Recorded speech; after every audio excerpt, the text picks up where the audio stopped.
ಪ್ರಿಯ ಸ್ನೇಹಿತರೆ, ವಿಜಯ ಸಿರಿಗೆ ಸ್ವಾಗತ. ನಾನು ಮಂಜುನಾಥ್ ಯಲ್ಲಾಪುರದ.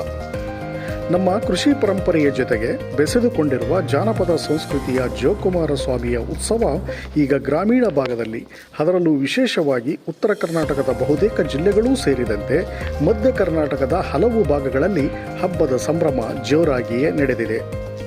ಜನಪದ ಸಂಸ್ಕೃತಿಯ ಜೋಕುಮಾರ ಸ್ವಾಮಿ ಉತ್ಸವವೇ ಒಂದು ವಿಶಿಷ್ಟ, ವಿಭಿನ್ನ ಹಾಗೂ ವಿಶೇಷ ಆಚರಣೆಯ ಹಬ್ಬ.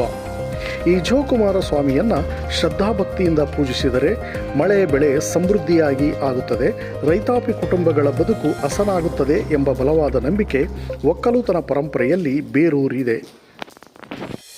ಕಾರ ಹುಣ್ಣಿಮೆಯಿಂದ ಹಿಡಿದು ಅನಂತನ ಹುಣ್ಣಿಮೆಯವರೆಗೂ ನಮ್ಮ ಸಾಂಸ್ಕೃತಿಕ ಪರಂಪರೆಯಲ್ಲಿ ಹಲವು ದೈವತ್ವದ ಹಬ್ಬ ಹರಿದಿನಗಳು, ಆಚರಣೆಗಳು ಅನಾದಿ ಕಾಲದಿಂದಲೂ ನಮ್ಮ ನಡುವೆ ಜೀವಂತ